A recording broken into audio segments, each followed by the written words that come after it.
గాంధీ భవన్ లో PCC political affairs committee భేటీ చేపట్టింది. భేటీలో మీనాక్షి నటరాజన్, సీఎం రేవంత్ రెడ్డి, భట్టి ఉన్నారు. పార్టీ సంస్థాగత నిర్మాణం, ప్రభుత్వ కార్యక్రమాల గురించి వాళ్ళు చర్చిస్తున్నారు. కులగణన, ఎస్సీ వర్గీకరణ అంశాలపై ప్రధానంగా మాట్లాడబోతున్నారు. స్థానిక ఎన్నికలపై అనుసరించాల్సిన వ్యూహంపై కూడా చర్చిస్తున్నారు.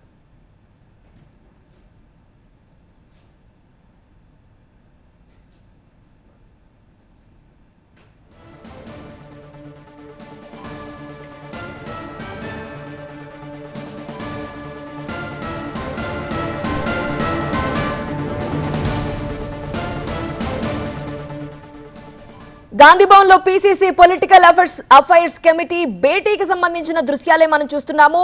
మీనాక్షి నటరాజన్, ముఖ్యమంత్రి రేవంత్ రెడ్డి, భట్టి ఇంకా నేతలంతా కూడా, అధికారులంతా కూడా పాల్గొన్నారు. పార్టీ సంస్థాగత నిర్మాణం గురించి ప్రధానంగా చర్చ చేపట్టారు. ప్రభుత్వ కార్యక్రమాలు ఏ విధంగా చేపట్టాలి, ఈ అంశంపై కూడా చర్చ చేపట్టారు. ముఖ్యంగా కులగణన, ఎస్సీ వర్గీకరణ అంశాలపై వాళ్ళంతా కూడా చర్చిస్తున్నారు. స్థానిక ఎన్నికల్లో అనుసరించాల్సిన వ్యూహంపై ముఖ్యంగా ఫోకస్ చేశారు.